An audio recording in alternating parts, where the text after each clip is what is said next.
That's right. You love that space dust. I do too, but I just don't talk about it. You don't hear me bragging about it. Shout out to Drunken Lullabies. It's just part of the job. And if you know that space dust is just part of the job, then you are ready for this episode of Discography Discussion. I am Joe. That is Dan. That is Geoff. Hi. How we doing, boys? Space dust is strong with this one. Yes, it is. No space dust for me. So who are we talking about this week, Dan? Sepultura. Sepultura. Yes, sir. Why in the world would we want to talk about Sepultura? Why the hell wouldn't we want to talk about Sepultura? I mean, accomplished band, 14 albums. Two very distinctive eras. Two very different bands, essentially. Or three, depending on if you count the demos. Well, you know, we don't really talk about the demos on Discography Discussion, but tonight we're going to. We're going to break the mold. Yeah, because it's Sepultura and it's Max, and he's a beast. I love everything Max has to put out. Yes, we do. Yes. Geoff is all about putting out. Whether it's called Sepultura, or it's called Soulfly, or it's called the Cavalera Conspiracy, I really don't care. It's Max, and it's great. So are we actually talking about Max Cavalera tonight, or are we talking about Sepultura? I'm not going to lie, dude. I wish we were only talking about Max Cavalera tonight. Max, we're totally down to do the interview. Max, we're totally down. You talk to Toomey, you could talk to us. So Jeff's like, oh shit, I got to download that episode and listen to it later. He had that look on his face. Either that or he's pooping. I can't. No, that was the, oh shit, I didn't realize that. Like, fuck yeah, Toomey's the man. Being a father, again, I'm always looking for everybody's poop face, you know? Like, when I see an expression on their face, I'm like, is that their poop face? Do boys have a different poop face than girls? Well, like, so my son Arthur has, like, this really cool poop face. And then, like, his eyes just get real wide for a second, and, like, shit just gets real serious.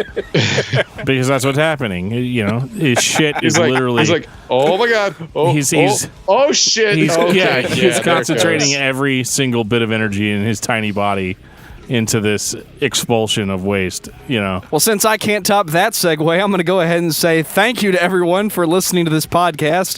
Thank you for subscribing. If you are not a subscriber, you can find everything Discography Discussion at discussmetal.com.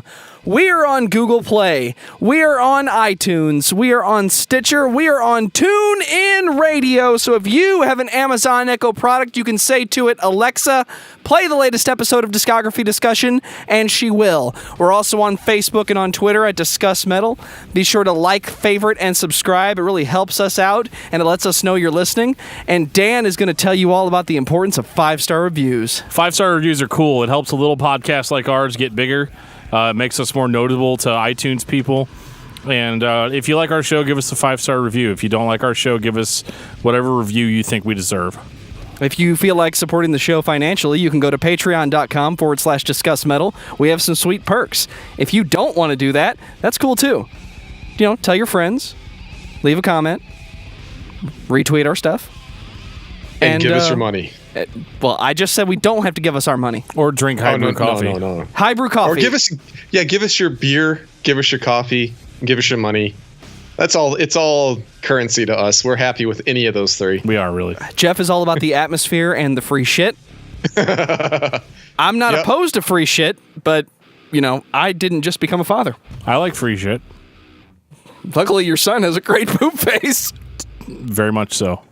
So anyway, speaking of poop face, let's talk about Morbid Visions, the very first Sepultura record. Is that how you truly feel about this particular record, Dan? Not really. I mean, it's not like I'm like jamming Morbid Visions all the time. I think it's certainly important to the history of the band. This is really as heavy and extreme as the original Sepultura got, and I understand kind of why people would refer to them as death metal in their early days, because I could kind of see that. I don't really see it. It sounds more like Venom to me, but it's very primitive. The guitars are out of tune. The lyrics are all fucked up about Satan and anti-religion and things, and they don't really make a whole lot of sense in that they were basically just translated into English, like word for word with a dictionary. Yeah, it makes sense. You know, that it sounds like Venom because, I mean, Max pretty much worshipped Venom in his early years. So yeah, for sure. You can tell. I mean, he's just one pissed off teenager. I mean, some shit went down for that kid. I mean, I don't know his history like Dan does, but it's not, the kid didn't have it easy, and obviously his brother didn't either. I mean, because there's brothers in the band if people didn't know that. Was it one of those domestic situations that I don't know anything about? Well, their dad died. So before their dad was like actually an Italian diplomat. And so they were actually really well off at the beginning of his life. And then his dad died, I guess, when he was like 10 or 11. And literally everything changed. They were devastated financially after that. And him and Igor kept getting kicked out of different schools because they were so pissed off, I guess, about the loss of their father. You know, it just didn't gel well, and you just ended up with two very pissed off dudes that were poor, that had been rich but are not poor. So they really saw the difference, I think, in life. Instead of having kind of a carefree childhood, suddenly everything turned more into like a struggle to survive. Yeah, that's really rough, especially at that age. I mean, my kids are around that same age. They're 11 and 13. And if something happened to my wife or I mean, they're so impressionistic right now, you know, because they're just, you know, hormones are starting to go wild and crazy. I'd be pissed off too. I mean, if something like that happened, that's just completely turning the world upside down on a kid like that is, I mean, that's really, it sucks. It's terrible that, you know, they lost their father on top of that. I mean, unfortunately, that you know, personal loss is kind of a reoccurring theme for Max at certain, you know, for turning points in the band, or at least in his life, and how the band reacts to it. I mean, and we'll get to that when it comes down to it. But yeah, the first album was rough, but you could tell, you know, that they, you know, the passion was there, the anger was there, you know, it's just raw, and, you know, I kind of like it. I mean, I know a lot of people aren't, you know, huge fans of it just because of what you hear later on. You know, everything's out of tune, you know, it sounds like shit, but man, there's some, I can connect with that anger that they got when they were recording this stuff. I dig it, man. I really do. I've definitely heard worse first records. I mean, if tuning is all that you're complaining about, and I don't mean you personally, but if that's the only complaint people have, I've heard first records that were not nearly as aggressive, angry, and thrashy, because it's the 80s, and I really wish I could have found my cassette that I have of this record, but I couldn't. Luckily for me, you know, you look it up on Google Play and streaming, it basically sounds the same, because there's not really a lot you can do with Morbid Visions. Yeah, I've got the CD re-release that actually has Bestial Devastation on it, which was their first demo. Yeah, it's the same one I have. Strangely enough, it actually sounds better than Morbid Visions, and it was recorded before, which was really strange to me. It's like more pissed off sounding, and the music actually sounds like just like a hair more technical. It's hard to explain, and it could just be because I can hear it better. Like maybe it was recorded better. But what was funny about that record is that like they literally didn't know English, so like for that and Morbid Visions, they literally just like translated with a dictionary all of their lyrics into English, and then they sang them in English, which I think is why the vocals really they don't sound super great, in the sense that, like, you know, he's singing basically these words for the first time. You know, I feel like the songs had been written and practiced in such a way that that was a little bit different. Maybe it had a better flow to it, but on that record, his vocal delivery was a little rough. Obviously, with the guitars being out of tune, and it's funny too because in Max's book, he actually says that whenever they first recorded this, you know, they sat down with the guy that was recording them, and they kicked their distortion pedals on and started playing. And he was like, whoa, wait. You guys can't sound like that. That sounds horrible. That sounds like shit. And they had to, like, show him, like, Venom records and stuff and explain that, like, no, like, bands sound like this. This is what we actually want to sound like. Now, is this the producer from Morbid Vision? No, I believe this was a different person that recorded the Bestial Devastation. And actually, okay, I think so we're talking about the guy who did Bestial Devastation then. Right. Okay. So Bestial Devastation guy actually, I think, did a better job recording them. Yeah, I agree. That sounds better as a demo, which is really weird. And, you know, it probably didn't back then. You know what I mean? Like, I imagine Bestial Devastation, I think it was like a split record with another band that was like kind of like an Iron Maiden-ish kind of band. And what was interesting about that was that they were they were like far heavier than that band and far more extreme. But like that band was like the other band was like really, really popular in their town at the time, and they're the ones that brought all the crowds and got all the girls and everything like that. And so, like, you know, whenever people bought that record, and then they've got the Bestial Devastation stuff, you know, basically on the other side of the record, they're like, I can just imagine what people's reactions to that would have been. It's like, holy shit, like these guys are possessed by fucking Satan, you know, like, and you read the lyrics, and the lyrics would lead you to believe that yes, they were, you know, and. No, Bestial Devastation I actually really love as an introductory demo, and I'll just skip through all the Morbid Visions shit and go right to that because to me it kind of sets the band up better for what we would hear on Schizophrenia than what we got on Morbid Visions. So who has the worst vocal delivery, Sepultura or Kekel? That'd be Kekel, Joe. Yeah, I'm not sure how the two relate, but sure. Non-native English speaker, singing in English. In a country that wasn't necessarily cool with what they were playing. Sure, I get that. Right. yeah. I listen to a lot of Swiss metal. I mean, it's not like you think of Switzerland being a place to get good metal from. So yeah, I know what it's like. I mean, I'm a fan of, you know, people bucking the trend. But no, one of the things that I was thinking was, you know, part of the reason that Bestial Devastation is better than Morbid Visions is just because of the lack of material that they had. You know, they were teenagers whenever this stuff came out. You got 6 songs. You're really good at playing those 6 songs. Yeah. Right. Because, you know, it's not like you've been grinding for a long time and you've had all this material that you've had time to work on while you're on the road or in the van going from hole in a wall bar to hole in a wall bar, and you got all that extra time on your hands. I mean, these guys got started young, and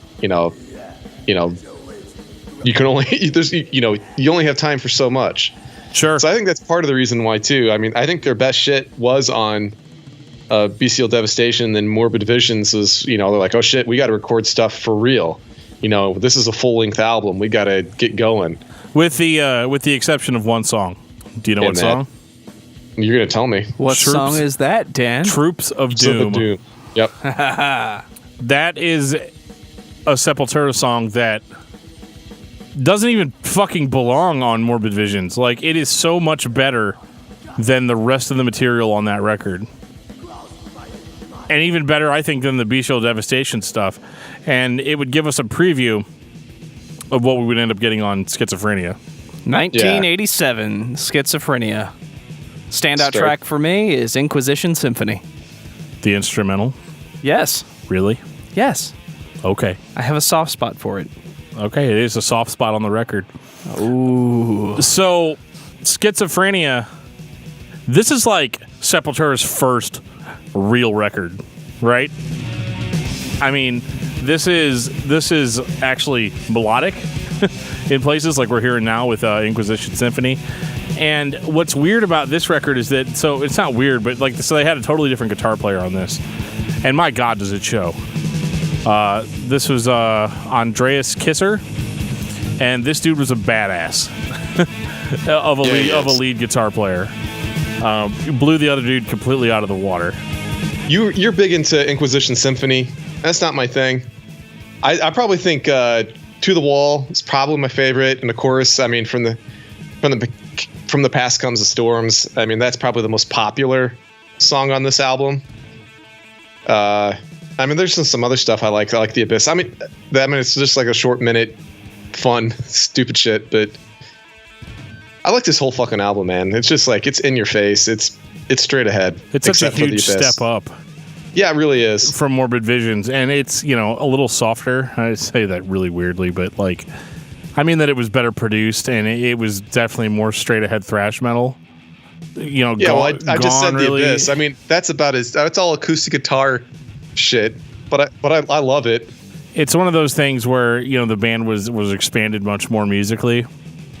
They're much more interesting because Morbid Visions, you can listen to like 5 songs off of it and you kind of get the gist. They're not going to impress you or do anything different throughout the rest of that record.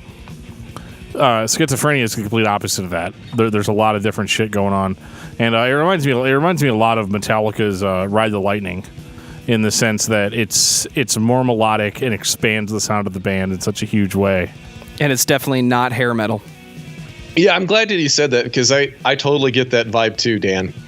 The whole Metallica thing going on this album, which at this point in Metallica's career, I'm glad that other bands are emulating at this point in time, because this was when Metallica was fucking awesome.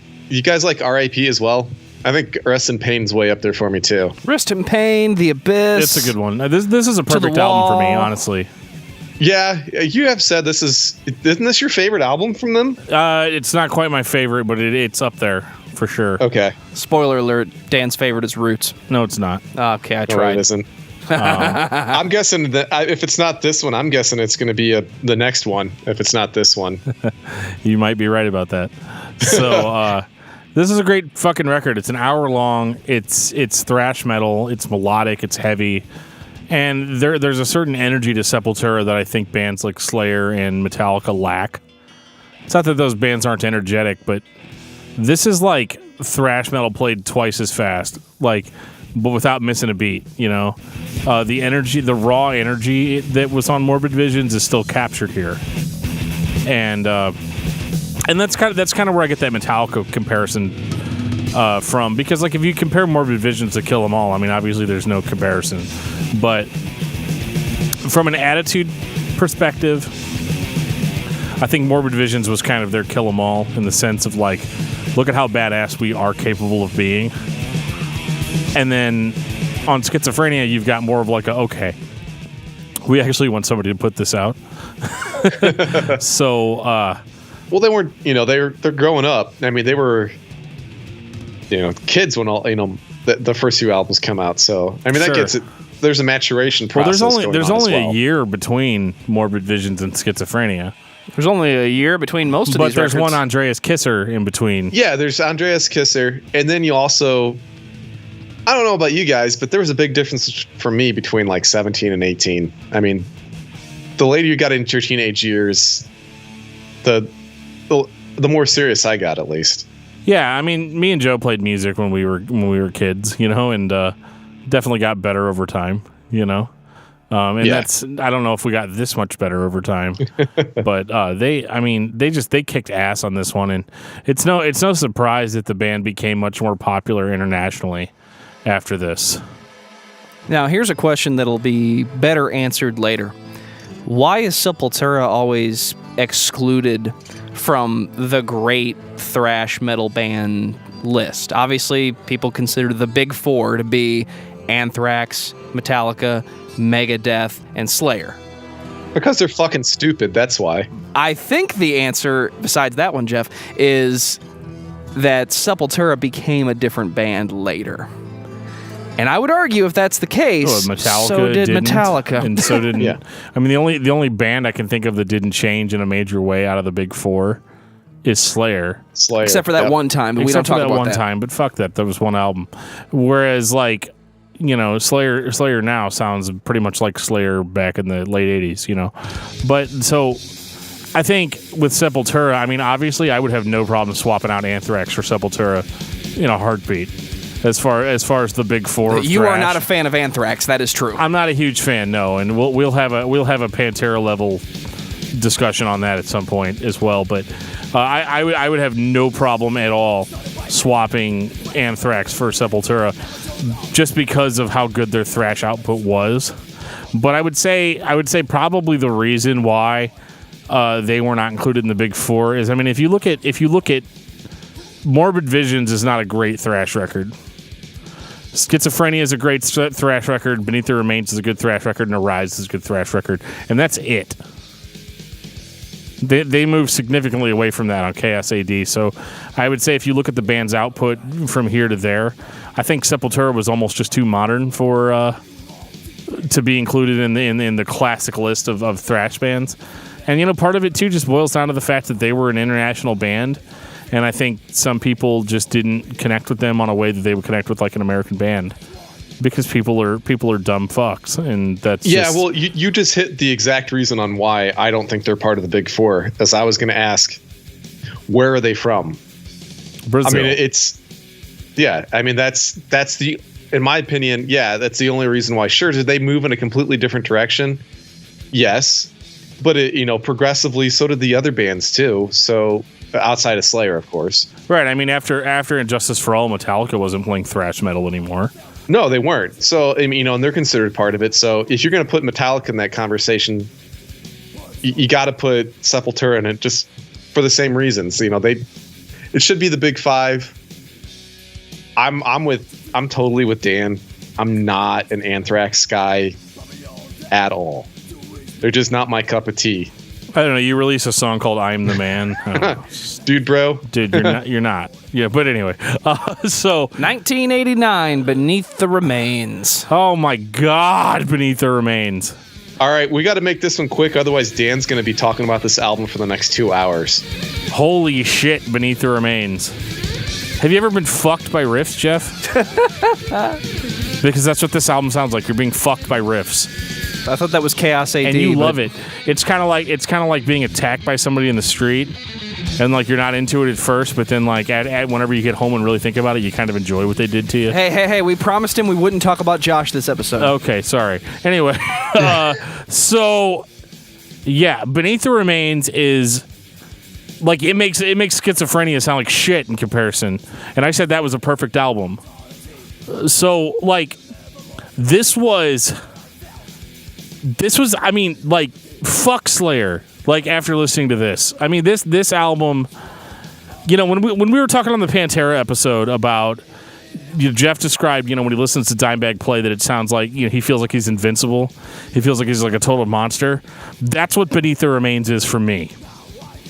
This is my go-to energetic, in-your-face thrash album. When I think about thrash metal and I think about thrash aggressiveness and how heavy thrash metal can actually be, I go right to Beneath the Remains. Yeah, I'm not going to disagree with you. I mean, it's probably a number 2 for me. It's a shit for you? No, yeah, no. Okay, it's the shit. It is the shit, dude. Yeah, it's so good. I mean, there's a couple of songs on here that, like you said, like you put it on and just. You're ready to go to war, like Inner Self and Mass Hypnosis, man. Those two just... Oh, yeah, I know, man. They fucking get me going. Lobotomy, Hungry, the title track Beneath the Remains, which starts off the fucking record. Oh, my God. It's like that melodic intro that just blasts into just pure thrash. Yeah. It touches me on a sexual level, I think. And, I love that record, dude. Like, Beneath the Remains for me is the reason that Sepultura should be in the Big Four. The only reason Anthrax is in there, I've decided, is because they're all buddies. Because, come on. This is just, let's play thrash metal. Dude, Max's vocals are so brutal in comparison to those other 4 bands. 100%. Like Slayer comes close, but they just come close. Max just sounds so pissed off throughout all of it. Like, I think it's because he probably was. He was super pissed off. I mean, yeah. Well, that's the awesome thing about Max. You fucking believe him. You do. And their lyrics aren't about, like, at this point in the band, their lyrics aren't about stupid shit like Satan and being anti-Catholic or whatever. Or, like, it's not about, like, oh, my God, it's the angel of death. Like, it's not anything like that. This shit is about real stuff. Like, there's some anti-religion stuff in there, but, like, it's totally, like, played straight. Like, this is actual legitimate problems we have with religion versus like just our master Satan is coming to rape your butthole. Like this is real stuff. And they're talking about government corruption. They're talking about like like the song Inner Self. Talking about how like all men have the capacity for evil. Like that is like real shit, dude.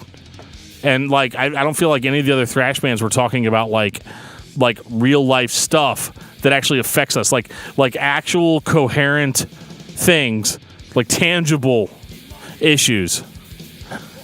And it was done with a level of aggression that was just unmatched by those bands that were talking about shit that maybe they didn't really believe. Right. You know, the other thing too, I mean, you hit on it, you know, he has an issue with this, you know, with government and the state and religion, but not spirituality. And I think that's something that is really important in his lyrical delivery and in his, you know, his performance itself. You know, you can tell he believes, you know, what he's saying. And I love it. The fact that I don't know, it's just kind of hard to explain, but you know, I think that's part of what makes him so believable. And when you're listening to him, you know, you can feel, it's almost like you can feel spirit that, you know, was recorded onto this vinyl. And when you're playing it back, you're like, you feel like you're hearing a piece of him instead of just his voice. You're like, you hear his soul. Oh yeah. And that's what makes Max, you know, I think it actually is what makes him stand apart as a lead vocalist from, you know, the other four bands that we discussed tonight. You know, he is Sepultura in my opinion. He always will be. Absolutely. And I know he's only there, you know, for only a few more albums after this. But, you know, God, Max is just but look at those albums. I know. Max is the king, man. Max is a god. I love everything he puts out. In my opinion, the dude can't do any wrong. He's unbelievable. Yeah, I'm fanboying out. Yes, I am. I fucking love dude, Max. Max is great because it's like Sepultura for me was kind of how everybody else felt about Pantera. You know, around those times, it was literally like, maybe not in '89, but like I wasn't listening to Sepultura in '89, but I was. But you know, like Beneath the Remains, it's weird too because the first Sepultura record I ever heard was Chaos AD. And I mean, obviously that was fantastic anyway, but like I was really surprised to find this like really amazing thrash band, you know, behind it.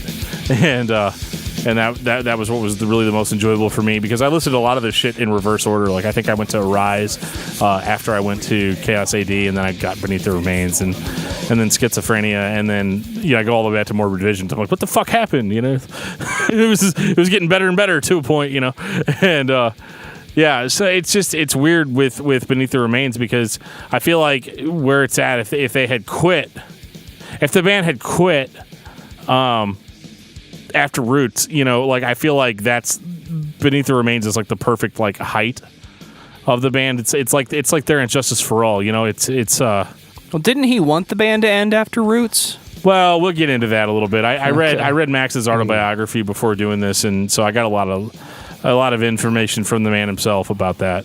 Well, I'm going to ask the Speaker of the House for an additional 45 seconds for the man standing behind me and say, Dan, standout tracks on Beneath the Remains. Holy shit, the whole album. Inner Self, Mass Hypnosis, Beneath the Remains. Those are my personal favorites. Hungry's good, Lobotomy's good, Slave to Pain. Have I missed any? Let's see, Sarcastic Existence. This record literally just thrashes you to death, dude. And I'm not saying that as like a fanboy, but I totally am. Like it's so good, and it has to be heard to be believed. Honestly, this is that album for all you guitar players out there who want to play fast. This is the one nobody tells you to listen to. Everybody will tell you, go listen to Puppets, go listen to Rain and Blood, go listen to insert Anthrax album. Fuck those records. Because I will never tell you Remains. to listen to Anthrax, but go listen to Beneath the Remains and play that. You'll learn how to play fast. I promise you. And you know, also listen to Arise. 1991, Arise. Gentlemen, I'm going to kick this over to Geoff. Oh my gosh. I dig this one too, man. First song that I heard off of this was Dead Embryonic Cells. And holy shit, it just, it completely set the tone for me. It just kicks your ass. Dude, this is such a crazy album, man. Yeah. Is this your type of atmosphere, Geoff? Not exactly. I'm, outside of Sepultura, I'm not a huge thrash guy. These early Sepultura albums, and it's mainly because most of the thrash that's out there, they're just playing fast to and loud to be fast and loud. I knew we should have called Josh. We promised him we weren't going to talk about Josh on this episode. Oh, are you guys trying? Is this like Talk about a huge thrash guy. Yeah, I'm like a PTSD here over here, man. It's all good. I mean, I know his trunk was comfortable, but not that comfortable. Hey, Geoff, do you remember this? Shut up, Lars. Shut up, Lars. Shut up, Lars.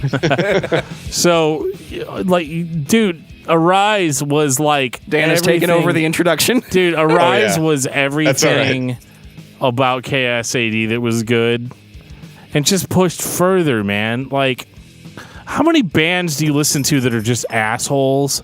And, like, they'll put out an amazing record like Beneath the Remains, and then the next one they're like, well, we got really into fusion jazz on this one. Spinal Tap. And, you know, we're going to go in that direction now. And all the shit that we did before that was immature, and we this and that and this and that. Sepultura was like, dude, you like thrash metal? Yes, I do. Because we got it, and we're going to give it to you again. This is Beneath the Remains Part 2. This deal sounds too good. What's the catch? Don't get me wrong. This gets us ready for Chaos AD, I think. This gives us enough at the beginning for us to still be on board as thrash fans. Okay? So everything's there. The Kisser is on point. Max is beyond the point. Igor is fucking on fire. Their bass player apparently never played bass correctly on any of the albums, so like Kisser and Cavalera both played the bass on all the records up until Chaos AD, according to Max's books. However, that bass player is still in the band, so what are you going to do? Anyway. No, he just left the band. Did he just quit? Oh, wow. Just quit. So there's Kisser's not the only original. Well, he's not even the original member. Yeah, he's not even the. Yeah. But I mean, close enough, you know. Yeah. But so. I get the feeling you're anxious to talk about Chaos AD. I'm getting the, you know, I'm getting that blood pumping tribal, you know, feeling in my dick.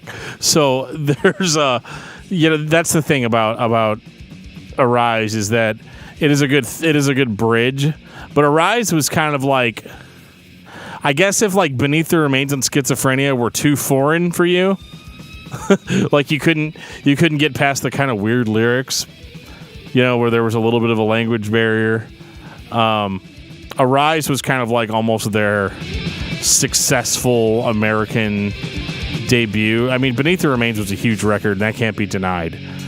But Arise was kind of like, yeah, it's kind of like if you want to look at it in video game terms, you know, Beneath the Remains was Doom, and Arise is Doom 2. Wow. It's a lot of the same type of shit. Discuss Metal Dan 2017. Right. So it's a lot of the same. A lot of the same kind of shit, but it's done. You know, there's tweaks made to the formula that would get us ready for what was to come. And what was to come? Oh, we can't talk about that yet. We got. No, we still got at least another 2.5 hours on Arise. Okay. All right, Dan. Dead Embryonic Cells, dude. Yeah, that is mine. That's my favorite fucking song on this. So good. Did you catch that cover? That cover of Motorhead's Orgasmatron? Yeah, that was. I was gonna mention that is that's a pretty good fucking cover, man. Oh yeah, dude. It's funny too because in his book he talks about how him and Lemmy apparently did not get along very well at first. Really? So, according to Max, he went to a bar one time, and Lemmy was there, and everybody's like, holy shit, Lemmy's there. And Lemmy's sitting there playing, like, some video poker game. And Max walks up to him, and he's like, I'm Max Cavalera. I'm in a band called Sepultura from Brazil. And Lemmy just, like, looked at him and just took a glass of whiskey and just threw it all over his head. But Max wasn't mad. He was like, oh my God, I just got metal baptized by Lemmy from Motorhead. And, but then, like, I guess they ended up doing a tour with Motorhead, like, a couple of years later. And Max was, like, completely out of control. Like, they were doing some kind of photo shoot, and Max was, like, drunk off his ass and was, like, acting really goofy and shit. And, like, Lemmy was getting all pissed off at him. And then at one point, like, the last day of the tour, Max and, like, the whole band, like, ran out naked on stage with, like, socks over their dicks. And, like, they, like, poured a bunch of shit all over, like, Lemmy's pedals and stuff, and like it was like this really big annoying thing. No, it was the Red Hot Chili Peppers, I swear. Right. So So Lemmy was pretty pissed off at him, and I think it was only years later that they really reconciled. Yeah, pissing people off and reconciliation seems to be a theme for Max. But that was Max, dude. That was just the way Max was at that time, and maybe still is, from what I hear. And you just can't. The dude was just completely out of control and was just like so excited to be there, and that really shows, like the energy of Max. I think is what really carries these old Sepultura records. Oh, there's no question about it. I mean, Igor is great, and Kisser having the technical chops to rein in, Max's outlandishness. Yeah, makes it just makes everything work. They work so well. I mean, and unfortunately, that's probably also part of the reason why they ended up going their opposite directions. Sure. Because, I mean, they're so different, but that's what makes them sound so great together. But yeah. Hey, Joe, did you have anything that you really dug on this one? I mean, I know that Dan and I, we keep on talking about Dude, dead it's embryonic balls cells. to the wall thrash. I just find it funny that there are bands from the 90s, like Korn in particular, that claim Sepultura as a major influence. Yeah. But the aspects of Sepultura's sound that you could say contributed to Korn didn't appear until much later, as late as 1993. So for a band that was around prior to that, it's interesting that they would consider this extreme thrash, as we say, the uncrowned champions of thrash metal, Sepultura, would be a major influence to what would eventually become considered nu metal in the 90s. Well, okay, so a lot of that was KSAD, I think. And I know Joe keeps trying to steer the conversation towards fucking KSAD. I've got it queued up. I'm ready to hit the fucking button. Oh my god, dude! Arise is just, Arise is so good, and like, it's hard for me to say that I like Beneath the Remains more than I like Arise, because I mean, they're both. I'll straight up say it. They're both so good, and they are just they complement one another very well. I will say that Arise maybe isn't as extreme or as energetic as Beneath the Remains, but I'm talking like a 5% difference here. Whereas I think with Beneath the Remains, like, that was their big breakthrough. I think Schizophrenia got them noticed, right? And then Beneath the Remains was their international success. Like, Beneath the Remains was like, holy shit, there's this band called Sepultura and they're amazing. Arise was kind of we're going to compete now on the international stage.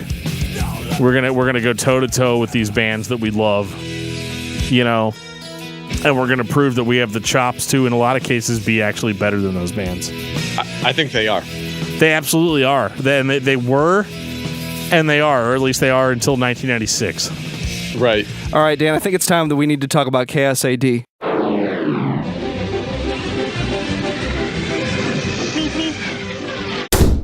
Holy shit. How did you do that? Oh, because Chaos AD. Oh my god, Refuse Resist. Fucking album ever! Oh my gosh. Jeff is in-house now. Jeff just ran 15 miles in 3 seconds. I guess he found out about KSAT. I guess he Dude, did. I gotta turn this up a little bit. Dude, you fucking play Refuse Resist, man, I'm fucking there.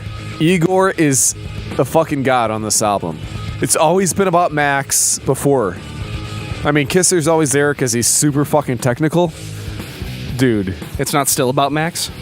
No. To me, this succeeds in simplicity. Yeah, this is, like, Refuse Resist is actually, in my opinion, is more about Igor than it is about Max. The intro just, like, gets me fucking hard, man. This is as good as it gets when it comes to thrash. Seriously, this is, like the anthem, in my opinion, for anybody who loves thrash. I mean, off mic, Joe mentioned something about Battery. That's probably number 2 for me, truthfully. I fucking love Battery. Is this thrash? This is a thrash album. Yeah, ish. Ish. It's thrashy. Dude. So what would you call it, Dan? I think it's more groovy, honestly. Well, this is kind of where the groove metal thing thing started. It's kind of more of a groove metal record to me. I mean, there's thrash elements, but... So this is closer to your buddy's Pantera, then? Is that what you're saying? No, this is 100 times better than Pantera. Oh, shit. This is Max Cavalera we're talking about here. And you better walk on home, boy. Oh, shit. Well, that's the shit, man, is the fact that it's not just Max anymore. I think Chaos AD is whenever Igor comes to the forefront. He's a fucking god on this album, and it like permeates in Roots as well. But Refuse Resist. This is a transition album for Sepultura. Yeah, because this is nothing like what they had done before. This is this is actually slightly. I mean, it's slowed down a bit from what we had before to really focus on heaviness. Because, like, I mean, if you just go back to Arise, I mean, Arise is still a fast, technical thrash metal record, and this was something totally different. And like Geoff said, Igor really just kind of comes out of the gate on this one, dude. It's and just fucking beats unbelievable. us into submission. I mean, it's just, and we love it. I can't. like you talking about. He beats us into submission. I'm a fucking masochist for Igor on this, man. He's he's amazing on this album. Like Refuse Resist, I'm not kidding, is in top 5 all-time favorite songs. Dude, this is like... It would definitely be in the top 10 of any heavy metal fan's catalog, regardless, because it's one of those songs. His intro, extra shit, man, just... Bum, bum, bum, bum, bum. Bum, bum, bum, And bum, Geoff bum. is lost in the rhythm. Fuck yeah, I am, man. God damn, like, Igor's a god on this fucking Dude, song, you forgot man. Territory's about to start. I like Territory. Territory's good, but, like... God, Refuse Resist, seriously, like... That's like one of the few songs I can, like, I think everybody that knows, like, I'm a beginning to end album listener. Refuse Resist is one of the few songs I will put on repeat and listen to over and over and over again. Geoff, what are you doing over there? I'm listening to Refuse Resist on shuffle. It just plays Refuse Resist over and over. Geoff, that's repeat. Do you listen to any other songs on the album? Yeah, but like, Okay, God, just checking. Refuse Resist is like the altar I worship at, man. It's like War Pigs. You have to listen to it twice and then move on. I don't know, man. Territory's pretty damn good. Hell yeah, it is. So, and this is where I'm getting my whole groove metal thing from, especially on Territory. You have slow, sludgier riffs, kind of a groove to them. One thing I really love about Max on this record, especially, is his more of a hardcore vocal. This is he's screaming a bit harder than he did before, which I think really transitioned really well from kind of the old metal sound. Because I mean, he always rasped, he always screamed, he always had kind of a gruff edge to his voice. Like he was, and I think that's part of the reason why a lot of people called Sepultura a death metal band for a while, which was mostly because of Max's vocals. But this is almost on a totally different level as far as him, like really just being very emotional with his delivery, and it not just being, giving off that technical thrash vibe like he did before. I mean, this is straight hardcore for them. Yeah, I'd actually have to say that I think his vocals are more controlled on this album. I mean, I think they're harder and they're edgier, but I think they're actually more controlled as well. Like, maybe more that's thought went into them. Yeah, well, maybe part of it is, I mean, they were so young and he was a teenager on some of the other stuff. That might be part of it too. I mean, the enthusiasm that goes into it, you just like blow your wad, so to speak. And on this, I feel like he's like really controlled in. I don't know. I mean, I just feel like he's more of an instrument on this instead of just a mouthpiece and just like going over the edge. Like, I know not everybody's a big Killswitch Engage fan, but the original vocalist on the first album, like he would like just fucking go for broke all the fucking time and like blow his vocals out. Dude, I dig me some Killswitch. I just need everybody to realize that for the majority of their career, live, they were not very good. Well, That's all I'm asking. Well, I guess that's what I'm getting at is like, like it took a while for him to get his vocals reined in. I feel on this album, like Max does a fantastic job of reining them in and well, as Dan said earlier, he's finding his groove. There is, and he's right, there is a bit of a groove element to this album. There's no question about it. They slow it down. It's not quite as much thrash, which I'm okay with. I'm not like the biggest thrash fan anyway. I mean, I know Dan is, but this is just like... It's all right, Geoff. It's okay to have bad opinions. It's okay. I mean, like me and Hughes Legend, right? This is just really straightforward for Sepultura. The solos are great. I think this is just really that they took all the shit that people like about thrash metal, the melody, the dissonance, and they kind of mixed it with this groove metal sound. And I think it was just really a good recipe for a perfect album. I mean, they make some great fucking brownies, man. I was reading Max's autobiography, and one of the earlier producers who had contacted Max early on whenever they recorded Beneath the Remains, he said, of course they were very happy when they signed Sepultura. He goes, but nobody back then could foresee a Chaos AD. Like, those are his exact words. Like, you couldn't really imagine that thrash metal band, who was essentially, they were the Brazilian Slayer, like they were fantastic, but they were like a lot of other thrash metal bands at the time.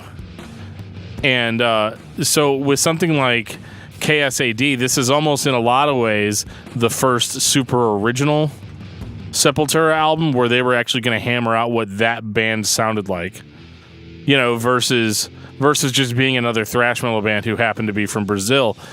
This is the first album where you're like, okay, this is the definitive Sepultura sound. This is where I start to hear the slow, groovy, dissonant, all words that you've already used, that became the norm starting in 1993 in metal with bands such as Korn. I don't want to say Limp Bizkit, but I have to. They get a bad rap. In the beginning, they were good. Unfortunately, I did. This is kind of where I see the new metal bands getting their ideas from. I was critical before of Korn saying, well, we were a major influence from Sepultura. And I'm thinking, guys, Sepultura wasn't doing what you do until a couple years after you started doing it. So I don't see that comparison. Well, sort of. I mean, if you're going off of roots, sure. But, I mean, Chaos AD, I could see paving the way a little bit for new metal, at least some of the better parts of it. This is the first time where I start to notice that Max is writing the majority of the riffs. For those that don't pay attention, and they should be, Max is famous for only playing a 4-string guitar, and you can tell that all the riffage is in the low end on this one. Yeah, for sure. That's where it's crunchy.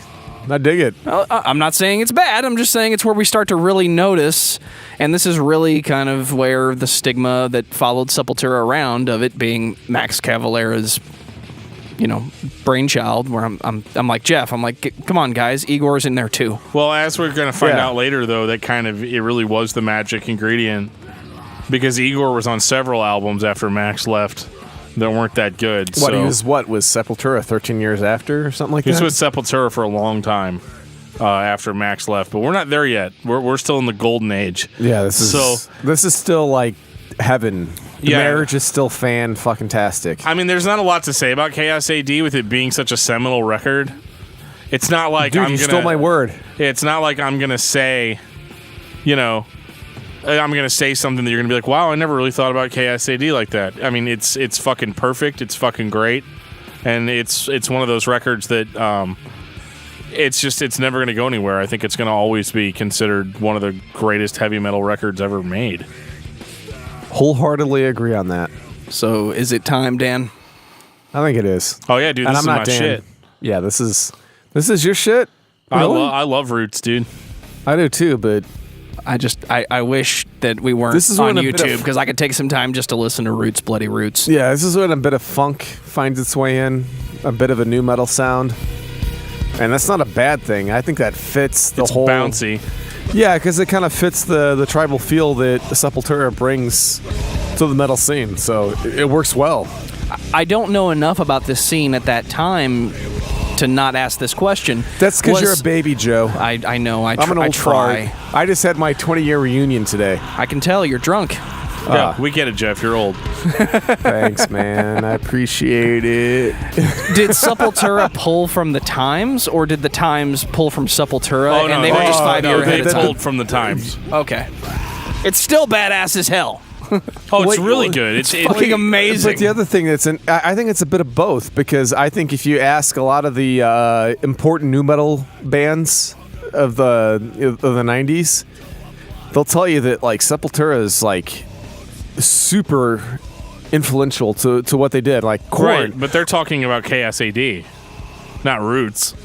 Yes, Roots came out in 1996, man. So Roots is just furthering what they did on KSAD. They're just like going off. They're going off into the tribal, like groovy kind of aspect and leaving the thrash behind. See, I'm not necessarily agreeing on that, because Really? Here's what I hear.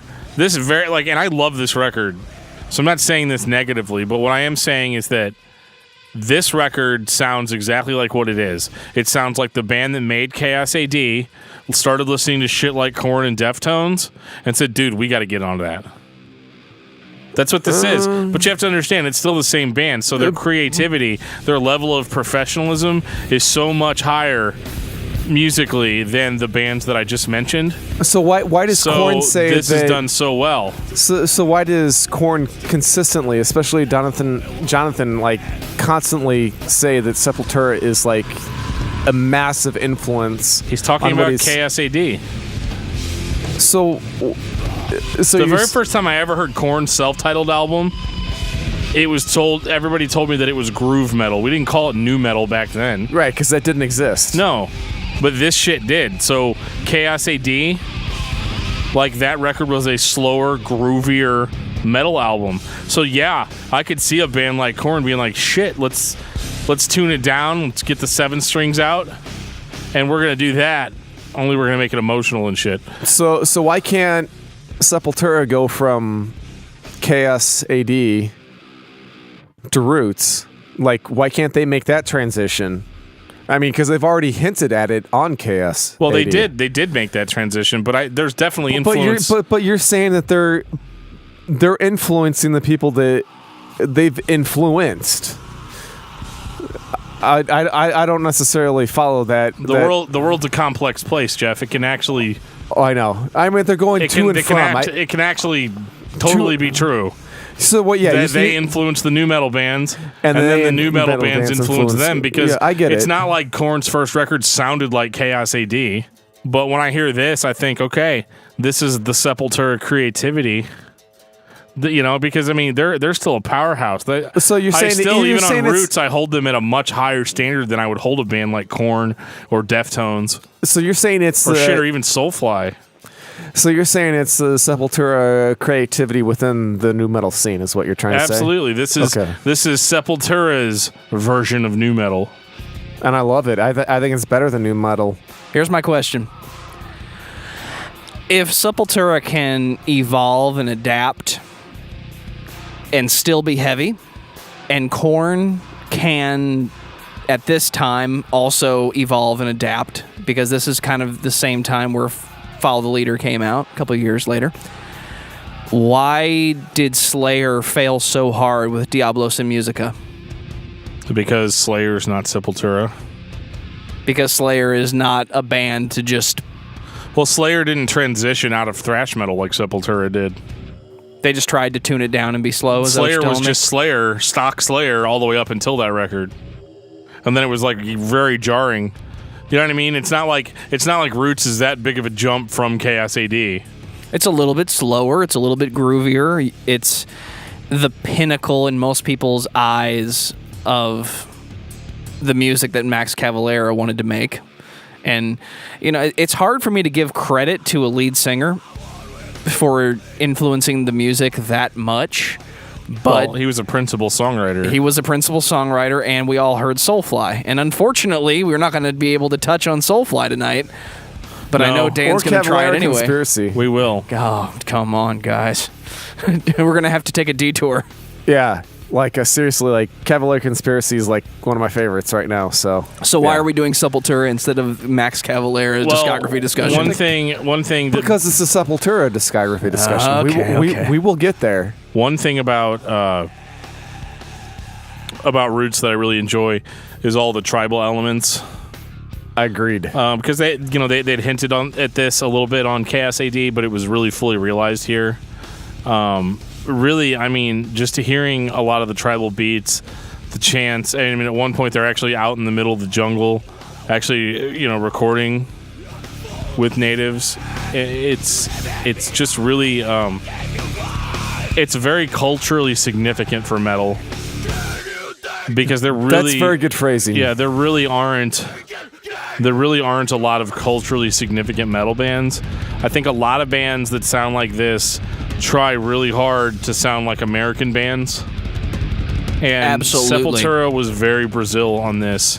And I mean, they kept their heritage here in a way that other bands really, I just don't think do. I think a lot of bands from other countries just try to sound like whatever's popular in America, and Because that's what sells records. I mean, right. But I mean, it. it's not like Roots didn't sell. It was obvious that a lot of these preconceived notions we have about record sales and how the industry works.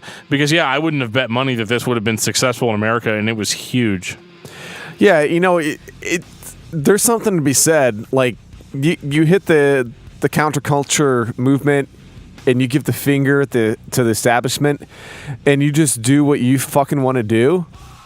I mean, sometimes that works, and that's exactly what Sepultura is, especially on. I mean, Roots is really what put them on the map in the U.S. I guess. I mean, there's always been the premonition. Beneath the Remains. I know, but we're different than the regular discerning public. I mean, we don't. That was a huge record. It was huge. It launched the band internationally. It did. But I guarantee you, if you go look at record sales and you compare it against Roots, it's not even close. Probably not, no. And I guess that's what I'm trying to get at. They're like, hey, you know what? This was their Black Album, is what I think Geoff's trying to say. Yeah, what they said is, you know what? We love our music. We love our culture. And if you don't like it, go fuck yourselves. And they made Roots. I mean, and they got that feeling from Chaos AD because there's a hint of what is coming on Chaos AD. You know what's going to happen. And like Dan said, I'm like, the whole tribal beats, the culturally perspective of this album is just, that's what sells it. I mean, it's not your regular quote unquote American band, and it's because they're not American, they're Brazilian. I mean, they got a different perspective on what metal is, and it sells because it's something new, it's something unique, and it's something that the community wants to take in. I mean, it's something new, and new music doesn't always work that way, but it absolutely worked on this album, and I'm glad it did because this is a great album. I mean, we've already made it established. The Chaos AD is my favorite, but Roots, I'm glad that it exists because it brings Sepultura to the masses. Well, Dan, I know this is your fucking jam, so go ahead and tell me about all the standout tracks. All of them, even though I'm not Dan? Oh, man. Well, we'll get back to you. I mean, obviously, Roots, Bloody Roots is just the shit. I mean, to me, that song is almost as good as Refuse Resist. It was definitely written with the same idea in mind. It was definitely the archetype song that they followed. Because, I mean, really, Roots, Bloody Roots, I mean, it hits you in the face with all of the aggression that you had on KSAD. And I think that was also to reassure the fans that, hey, we're still going to kick your ass. And that was good. Man, I really love Cutthroat. Cutthroat's just an amazing song. Some of them I have a lot of trouble actually... some of them I have a little trouble pronouncing, like Ratamahatta or Ratamahatta. Yeah, that's one of my favorite songs on the record. It is for me too, man. And I love Breed Apart. I love Dictator Shit at the end is awesome. And I actually even like King and Jam, which is a hidden track. I like Istari. Istari is really good, man. That was actually recorded. Yeah. There's no mistake. I mean, it's difficult to find a bad track on this album. How many rhythmic metal bands can you think of?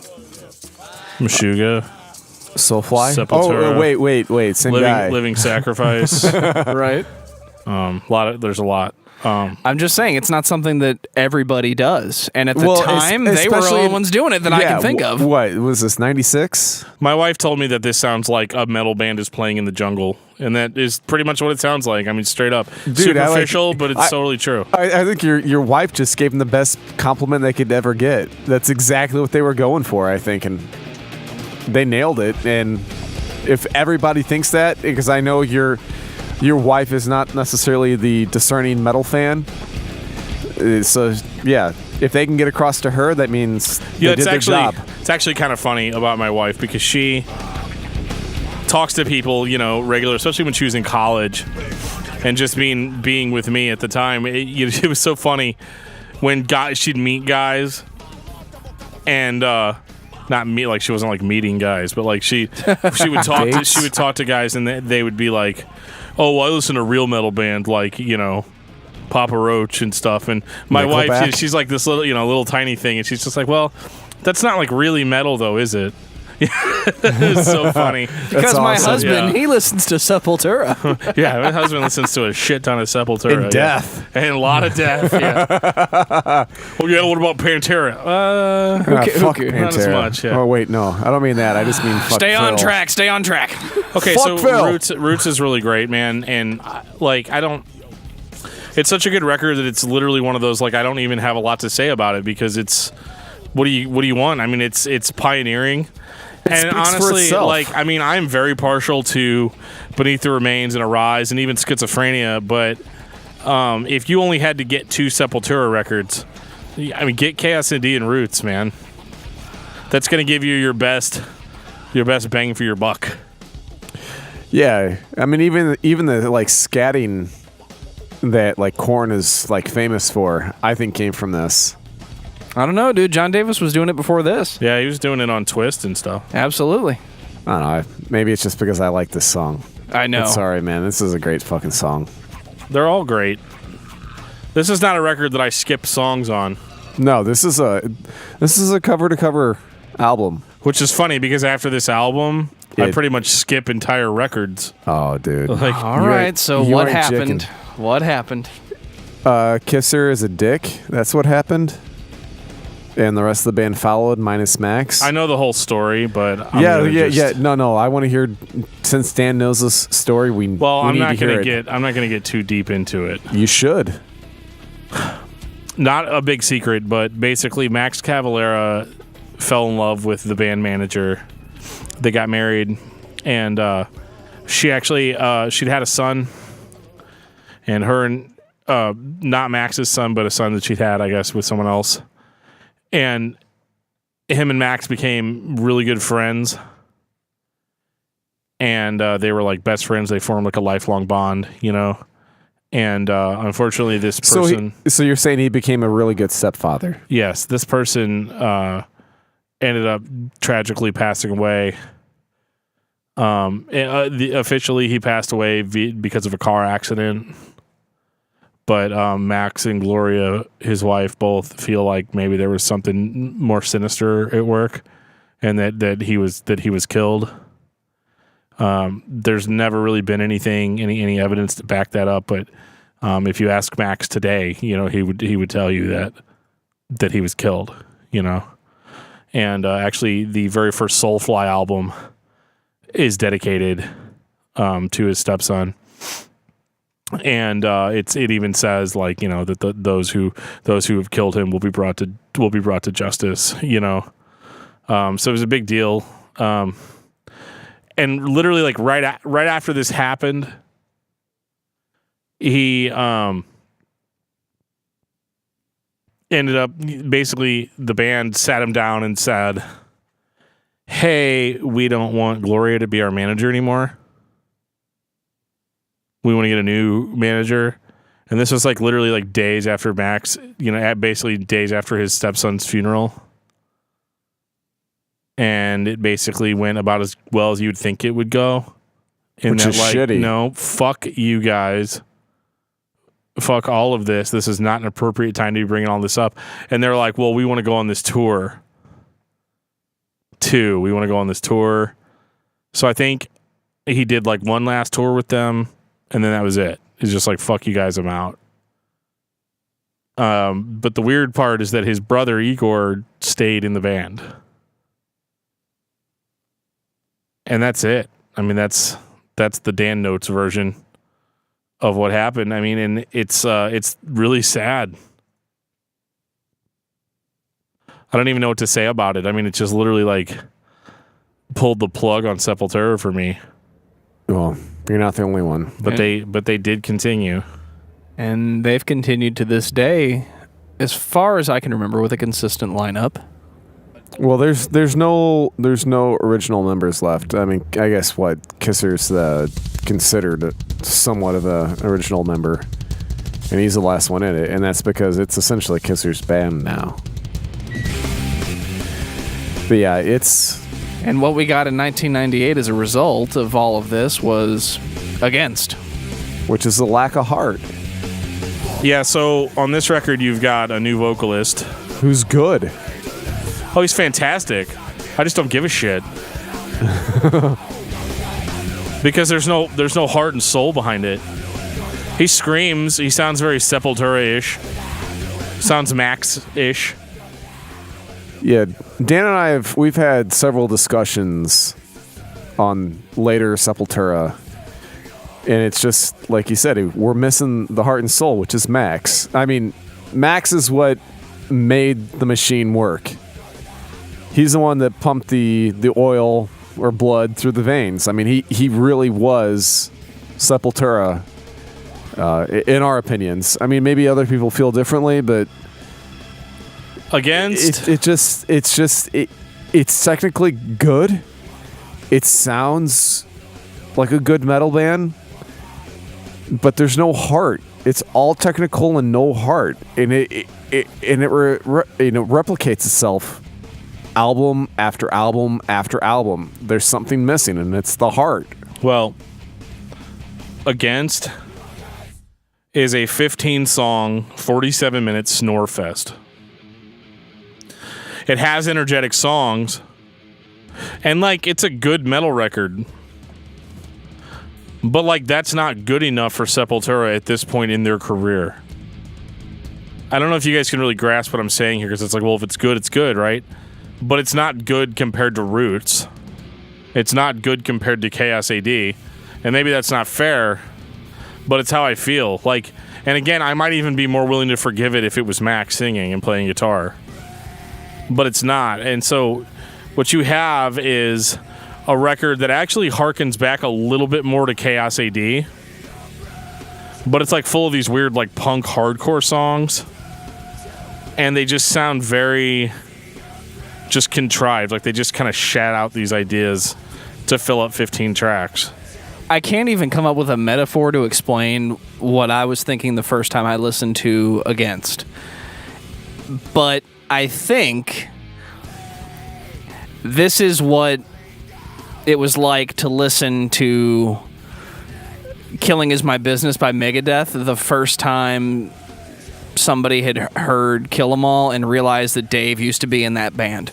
Yeah, it's one of those. It's a good comparison. The previous group, the previous band, the previous records, yes, the style kind of wavered, but the whole point, the purpose of listening to Sepultura was to hear about how they feel about their government and the world and the way people are treated and the way they act. Very personal Max Cavalera outlook.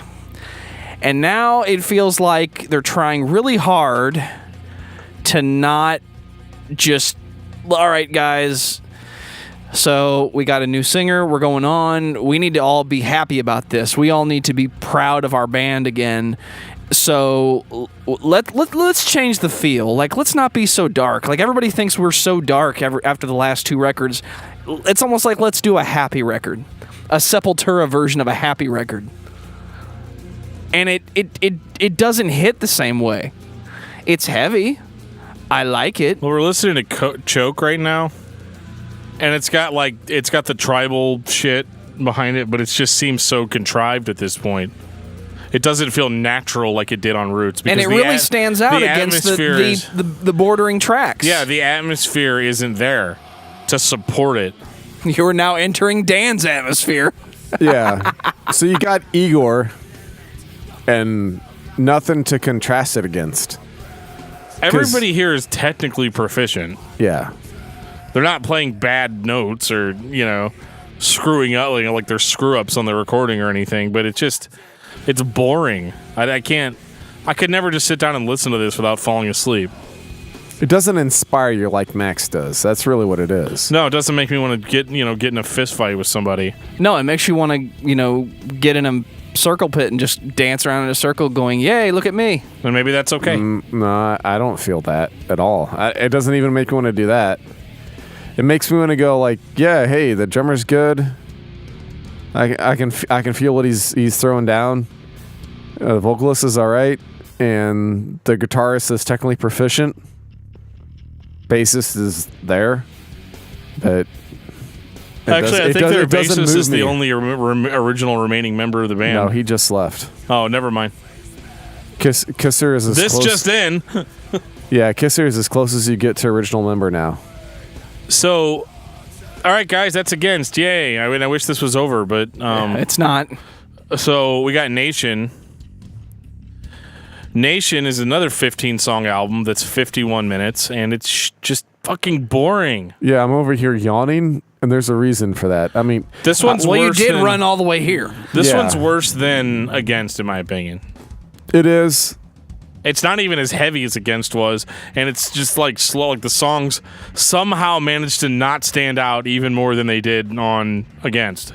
That's difficult to do, but it happened. But goddamn it, Kisser and Company, you guys pulled it off. I mean, I'm getting to the point, like, I feel like these albums now are Kisser's brainchild. And he suffers from Yngwie Malmsteen syndrome. See, I disagree. I think he's still trying to sound simple, especially on these two records. He's trying to. These are boring, dude. And Dude, they're boring because there's no heart. That's what I'm trying to get at. yeah, his solos That's are cool, but That's what I'm getting at with the whole Malmsteen thing. Like,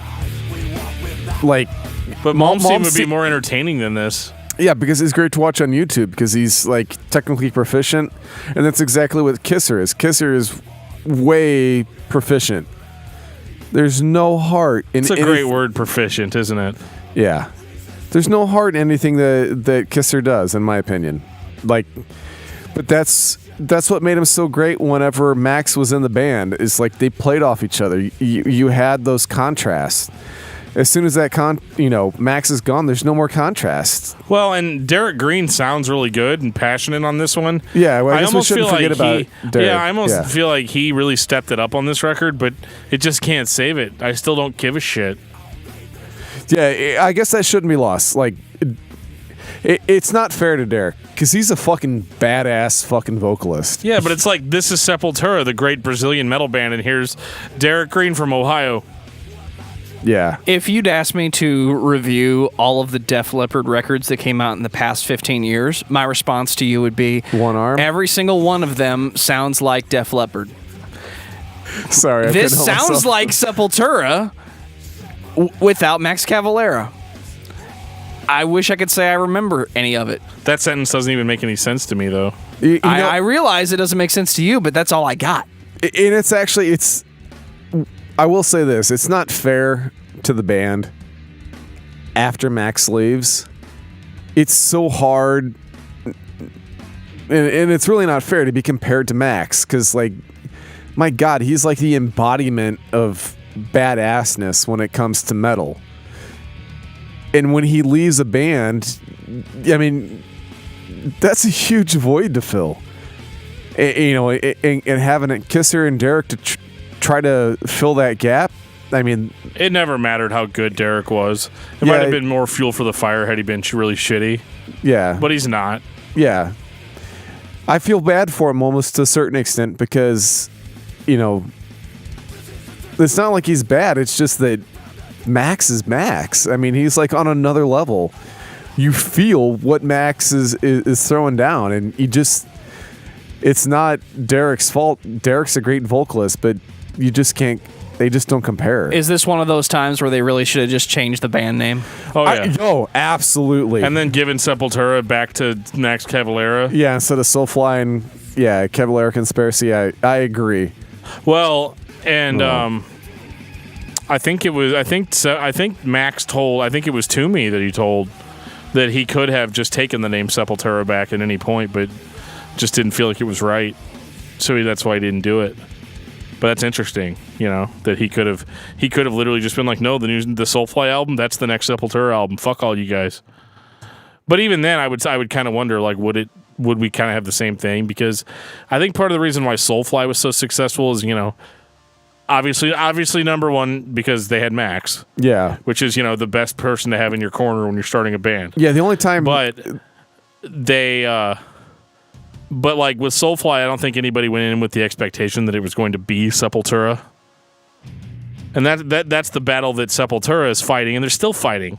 Yeah, I think the only time that the name would have been brought back is whenever it became Cavalier Conspiracy, whenever Igor came back. Because in my opinion, Sepultura is Igor and Max.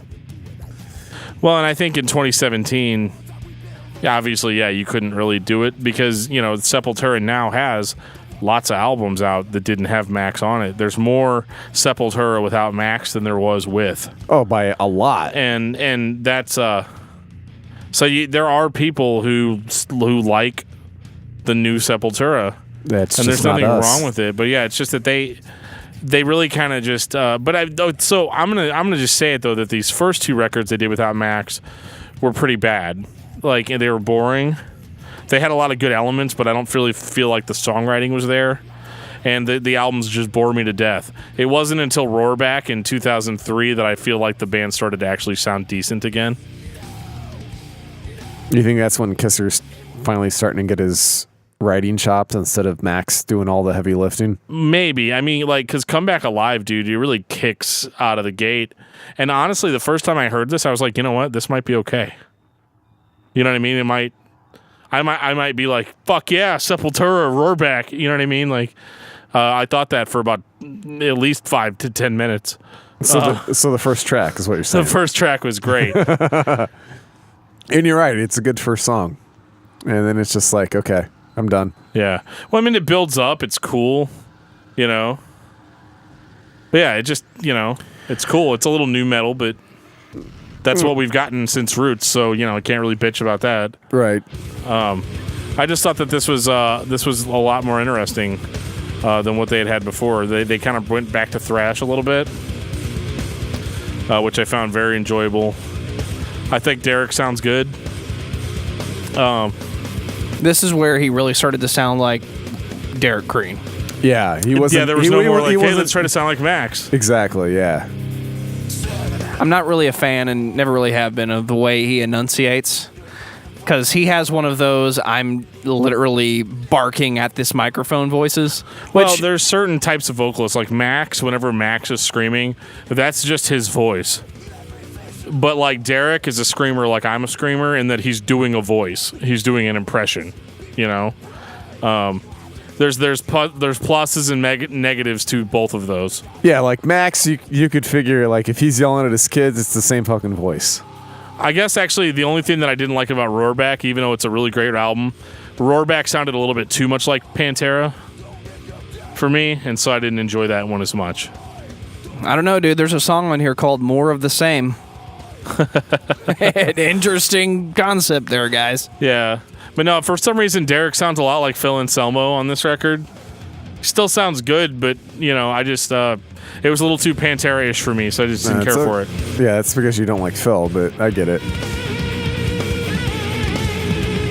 I think Come Back Alive is actually a decent song. I mean, it's heavy. I told you, dude, track 1. Yeah. You still got to get the Kisser, like, Look at Me solo, but that's like every song he's on for like the next 6 albums. Well, that's the thing. I know, and that's what turns me off. That's why I don't like Malmsteen. I don't like Shining Force, even though he's... I love Shining Force for Sega Genesis, right? No, that dude, one, you yeah. love Shining Force 2. That's a good one. Shining Force 1 cheats. No, Shining Force 2 cheats. We'll get into that a little later. Yeah. So I'm going to go ahead and say it. Yeah, It's Roarback. It's meh. It's good. It's just not. I just don't care. So is this next one Dante 21 or Dante XX1? Probably Dante 21. All right. If I'm up on my Roman numerals. Well, I'm not. This one's pretty good too, though. Like, and this one I like because it was shorter. It was only 40 minutes. Yeah. And so I was like, yeah, I can get in and out. Still 15 songs, though. Yeah, they're weird about having a shit ton of songs. Like, just really fill that disc up. But I felt like the band was kind of starting to find their footing again. You know, like, because Roarback is literally what it was. They literally were like, no, we're back to being creative, to being awesome. I don't remember if it was Roarback or Dante where they tried to say that it was going to be better than Roots. Which That is was like, Dante That's XX1. Yeah, that's 21. yeah, that was bad. Don't say that to fans ever.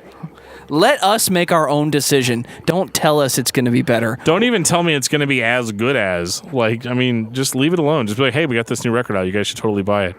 No, fuck you. Don't go buy the new Soulfly album. Put it down. Put it down. Buy both. How buy about the new that? Sepultura album. Well, a lot of people did. But not as many people as you would think would be comfortable because, like, holy shit.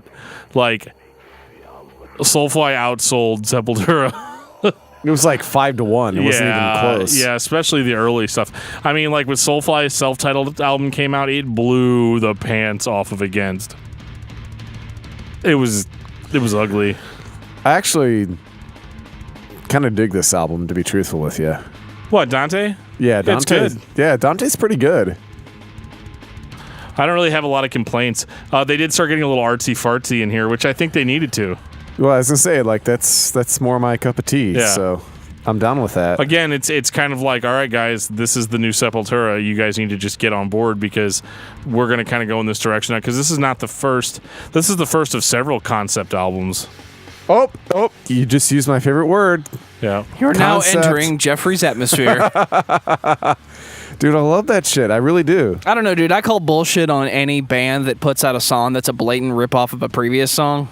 Because Dark Wood of Error, it's just Refuse Resist played faster. And yes, I'm a guitar guy.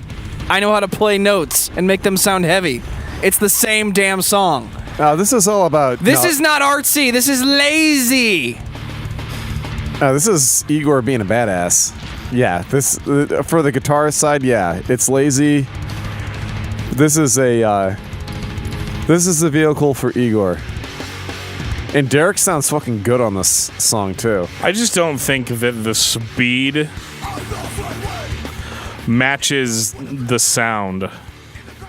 Because I understand that, like, the smartest thing they could have done, which is what they did do, was to return to that thrash metal bass.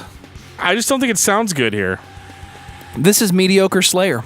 I don't hate it. Like I said, I actually kind of dig it because, well, I like thrash metal, so there you go. And this didn't sound like Pantera. So, I mean, it was kind of nice hearing this, you know. But I don't know. This record... Oh, really? Like, you can't go wrong on this, man.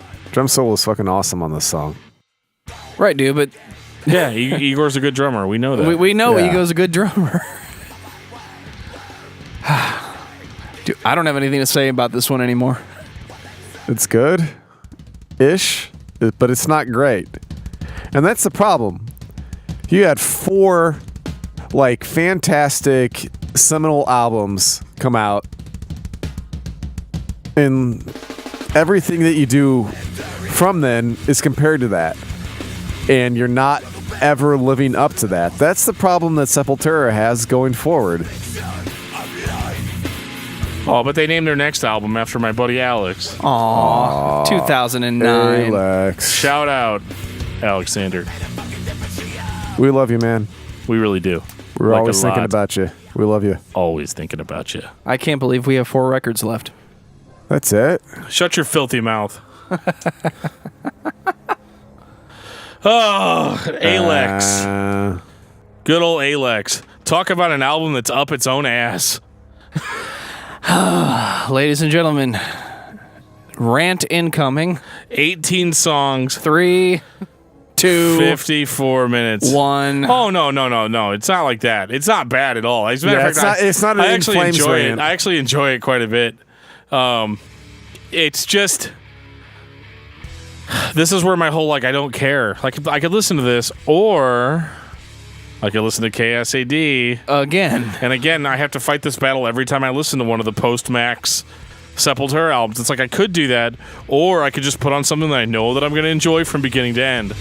Yeah, it's the same challenge that we've talked about in previous podcasts with, like, say, In Flames. It's not that, there's people out there in the world that dig the new stuff, but everybody loves horrorcore. Not everybody loves whatever the fuck they're putting out now. And it's the same I thought thing. They broke up after horrorcore. Pretty much. Oh, okay. Anyway. Yeah, so I mean, Alex is another concept album by Sepultura. I really like the cover artwork, and that's about it. I mean, I like the record. It's good. It's got good solos. It's got fast drumming. It's got all the shit that Sepultura is supposed to have, and I just don't care. Yeah, that's the problem. Like we said earlier, it's not that it's bad. It's good, but you keep on referring back to what was great when Sepultura was great, and this just doesn't hold up. This is a good band. This isn't like the legendary metal band Sepultura. This is about the time you start wondering what might have been. Like, what would have happened if the band hadn't been dicks? Did you listen to the first Soulfly album? That's what would have happened. You mean Heaven? Yeah. Because it's fucking awesome? I mean, Heaven if you like new metal, but yeah, it's... Hey, new metal is new again. I'm not knocking it. It's definitely coming back. Yeah, it really is. But yeah, I mean, Soulfly is badass, but that's another episode. We're talking about Sepultura tonight, and I know we got 4 records left. Yeah. Does anybody have anything interesting to say about Alex? Because I don't. I don't. I'd rather talk about my buddy Alex. Yeah, I was gonna say, Igor's still good on this shit?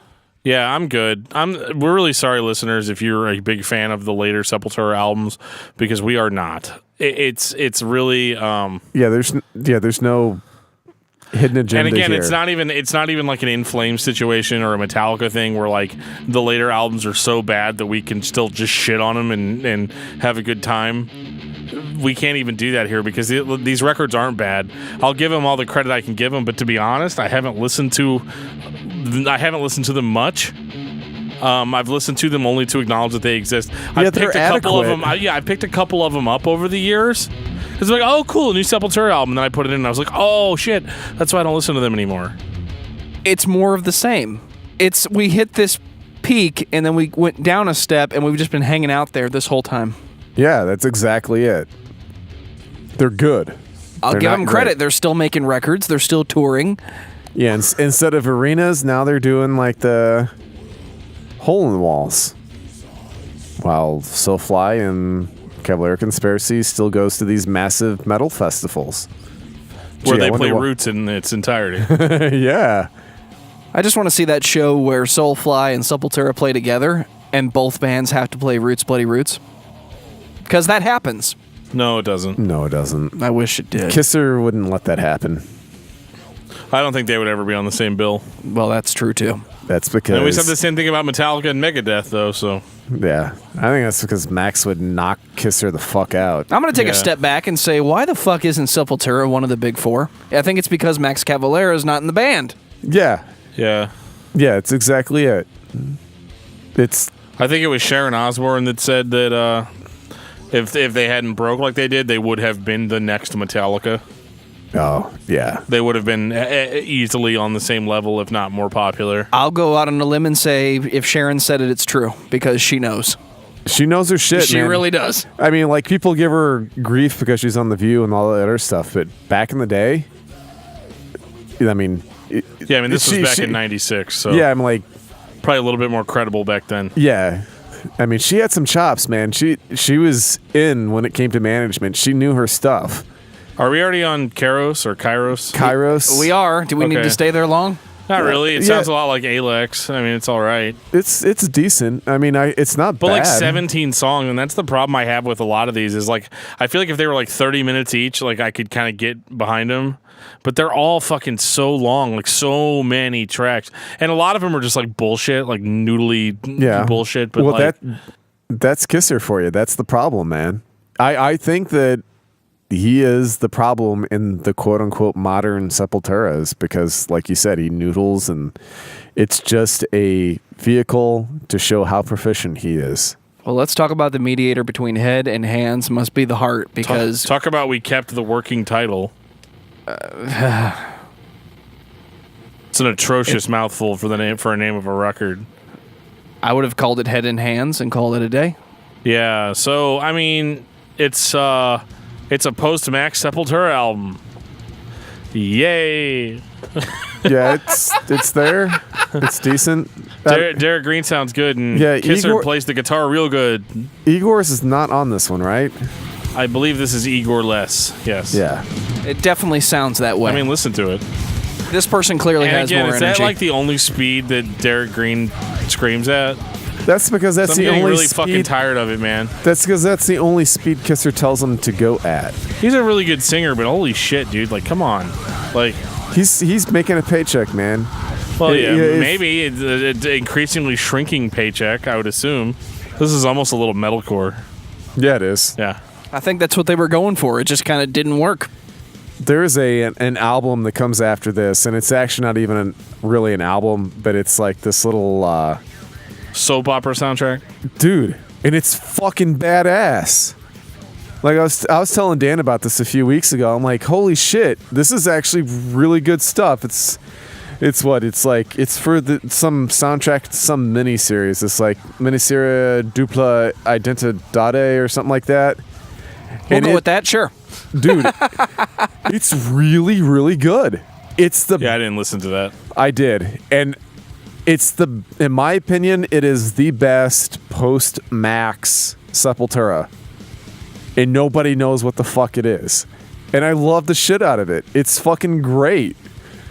And I'm like one of like 3 people outside of Brazil that love it. And it's what Sepultura should be. It's the best stuff that Kisser's done. And I don't know if it's because he had a confinement he had to work in, and he didn't get to do all the noodling shit because he was doing it for a miniseries for some TV show in Brazil. But it worked great. I really, really liked it. But no, it's not readily available. So good luck in finding it if you can find it. It's on streaming services. Oh, it is? Oh. Yeah. I thought it was special. You are special. You own it. Sorry, bro. Somebody else has to borrow it. Oh, okay.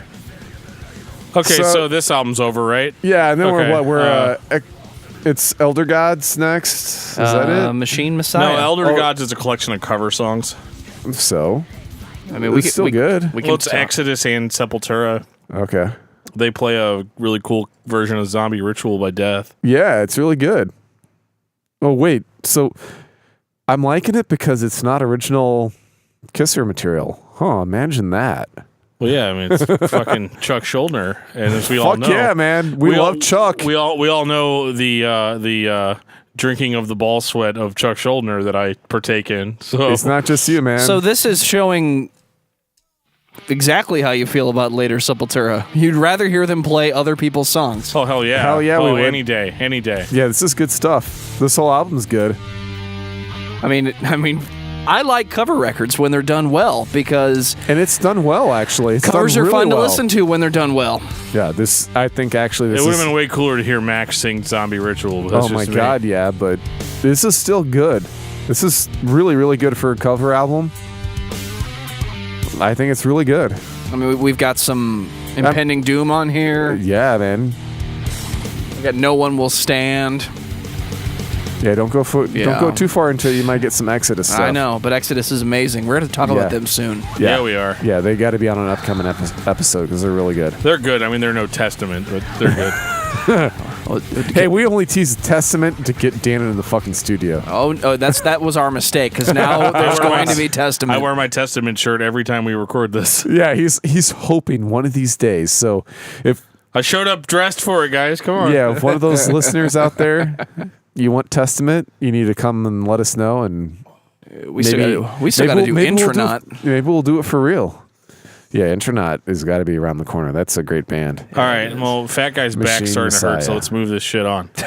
Yeah, Machine Messiah. And it's another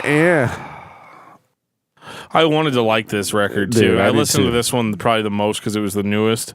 Because in the age of bands that really weren't that good for a long time, and then like in the past couple of years, like bands that weren't that good kind of come back around this time. So I thought that was going to be the same with Sepultura, but unfortunately, it was not. It's because Max and Igor are bye-bye. And actually, the bassist isn't even on This is another one that's really up its own ass. And more so I detected than even on previous records. It's another concept album about how machines, control our lives and all that good shit. I like concept albums, but most bands that do a good concept album can't pull it off a second time. This one hasn't pulled it off once. Unless it's Dream Theater. Well, it's like they did really well Don't with get me started. Dante. I said that. It's like they did really good with Dante, and then they just thought, well, from now on, this is what the people want. Well, we'll be getting back to Dream Theater after the people- Dream Theater Part two. disaster. The people want Max. Is what the people want. Yeah, I wish we could detour, Dan, and just talk about Soulfly for the rest of the evening, but we can't. No, seriously. all right. Let's wrap this baby up and put it to bed. I will say this. I love Derrick's clean vocals. I wish he'd do more of them. I like that baritone. I think it's fucking awesome. It sounds like shitty doom metal to me. No, it is not. It is not. This is really good. I like his vocals are really good on this. Cool, dude. Yeah, I apparently I'm in the minority on this, but his clean vocals, I'm sorry, are fantastic. If he wasn't called Sepultura, I'd be inclined to agree. Why the 100%. hell is there clean singing on a Sepultura album? Why the hell is there clean singing on a Sepultura record? But you know what, though? There's tons of songs that they did after Max where they just went a million miles an hour and screamed the whole time, and I didn't like those either. So It's the name. I wish. All right, if Derrick could get away from the whole Max stigma, his baritone vocals are really, really, really good, and it just gets lost in the shuffle because it's like, oh, it's not Max, and oh, this is shitty wannabe doom metal. This is crappy Sepultura, dude. He's got a really good voice, but maybe that's just me. I don't know. I love baritones, so I just didn't appreciate it on the extremely slow opening track. I dig But this you know song what? a If lot. this album had, it's weird though. If this whole album had sounded like this, I'd probably been like, "This is pretty good." Yeah, so that's the problem. Is the rest of it doesn't sound like because it sounds different. You're right, and maybe that's why I got excited when the first time I heard this.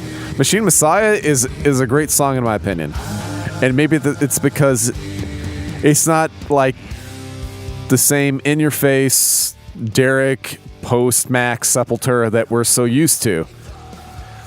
I wish he would do more of it because he's got a really good voice. He doesn't have to scream all the time. He doesn't have to try to sound like Max. He's going to have to be... Well, he tried that already. Yeah. Maybe if I didn't have 20 years of mediocre behind this, That's true. I'd be inclined to be like, all right, yeah, it's not the same, but it's okay. Now I'm really sitting here asking myself, why didn't you guys just change the fucking name? I'm surprised that they got this far, to be honest with you. God, I'm tired of going to bat. You guys Geoff has run out of his ability to go to bat for anything. Yeah, you guys win, I lose. I get it. It's not an argument. I mean, It is an argument. It really is. In my opinion, you like the first track, Geoff. That's okay. We all do it. yeah, But the rest of the album is just the same shit. it's masturbatory kisser shit. It is.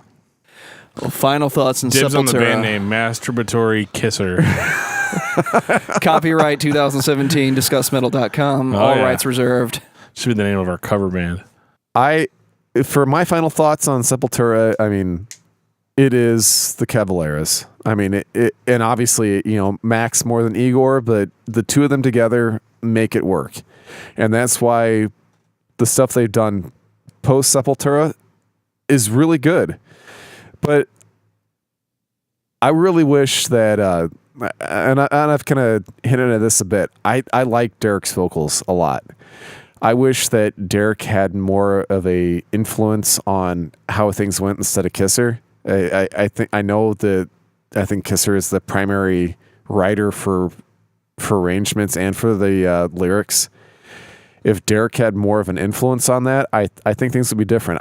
I I really, really like his clean baritone vocals. I think he's severely underrated in that. But if you give me an option, I'm always going to go back to like KSID. I'm going to always go back to Arise. I'm always going to go back to Roots, and that's because it's Max. And it makes you feel it. He gets you. He gets you going. I mean, God, that guy's a genius. You feel everything that he says and everything that he sings, and we all wish that we were Max. That's how I feel. Dan? Really, Morbid Visions through the end of Roots is Sepultura for me. And again, I apologize that we shit on the other albums so much, but it just, for me, it's not the same band. It's hard for me to let that go. It's really hard for me to separate the two from each other. So I guess in my mind, it's just I would just stick with those first albums. That's all I got. Unfortunately, I agree with Dan. It's really hard. It's never a good place to be in. I know. It's really hard to get into a band that not only is so fucking good, but gets so much better as they go. To have your feet fucking ripped out from underneath you and it just become a mediocre version of what it was. And it goes on and on and on and on and on and doesn't get any better. If you listen to Machine Messiah, if you heard it with clean ears and you didn't know it was Sepultura, you'd be inclined to really enjoy it for what it is. But when you put the name Sepultura on it, it becomes mediocre. It becomes a farce of doom metal. And then you have to ask yourself too many questions. Why is Sepultura playing doom metal? Why is there singing on a Sepultura record? And then you end up, while you're trying to talk yourself into listening to it, you end up going back to Roots and Chaos AD, because that's where the majority of people live. And that's where everything that made Sepultura amazing, that's where it is. And in my opinion, it followed Max Cavalera everywhere he went. Soulfly, Cavalera Conspiracy, it permeates. So if you're a fan of Max Cavalera, those are your records. But it's really hard to be a fan of just Sepultura after Roots. Well said. Dan, we got some shout-outs this week. Do we? Yes, we do. I don't want to call them that, so can I have a better phrase? I don't know. Call-outs, shout-outs. We have some comments. Speak-outs. Can I just do comments? I suppose so. I don't... Some love? We definitely have some love. Yeah. Well, I can feel the love from one particular individual. We do. We'd like to shout out Dave Cassidy, who decided that he wanted to take the jump to becoming a patron, and is dedicating money to us every month for doing our thing, which I thought was really cool. So you'll be hearing his name every single month, henceforth. For a while, yeah. As long as he's given that money. Thank you, Dave Cassidy. We are love the man. Dave. We got a comment on Podbean. Yeah, we got a comment from Zach Barr saying that this show makes my boring days outside painting and sweating my ass off so much better, and I enjoy hearing about different types of bands. It's a fantastic show, and I am waiting on an episode maybe one day about Arch Enemy. You guys rule. Nice. Keep it up. Well, thank you very much, Zach. Yeah, Zach, we will get to Arch Enemy, and there's no question. It's coming, dude. Yeah, they're worthy. All right, so Dan, what have you been listening to this week? Well, besides Sepultura, Yes. He's been listening to Soulfly. I've been listening to Cavalera I Conspiracy. have been listening to a lot of Soulfly. So let's go with that. Yeah, self-titled Soulfly. Not gonna lie. That's good. Joe, what about you, man? My brain is fried. Oh, so he's got to go to his... After the fucking day I've had, I've got to look. He's got to go to his recent activity and look at his Checking history. recent history. Dude, Introduction to Mayhem by Primer 55. Oh, I thought he was going to go to Thriller by Michael Jackson. I have been Watch listening to these some Thriller. fuckers jump as I get loose. You damn right. Oh yeah, dude. Introduction to Mayhem, Primer 55. We need to talk about Primer at some point. Yeah, we do. All right, Geoff, what have you been listening to? Actually, I've been listening to the new single by Architects, Doomsday. Nice. I've been digging that quite a bit. You messed up, Geoff. I've heard of that band. Fuck. Better dig deeper, you Spotify whore. I can't do that. I've been listening to so much new wave, actually, besides metal. Oh, God. You got to go completely the other direction. Oh, dude, I've been listening to so much fucking new wave. It's not even funny, man. All right, how about this? The Church. You guys remember that? Under the Milky Way? No. You don't get 2 picks, Geoff. They still exist. And I'm listening to their new shit. It's good. Good night. All right, I'm out. And on that note, this has been episode 32 of Discography Discussion. Thank you for listening. You can like us on Facebook and follow us on Twitter at discussmetal. Subscribe to our podcast everywhere you listen to podcasts, including Google Play, iTunes, and Stitcher.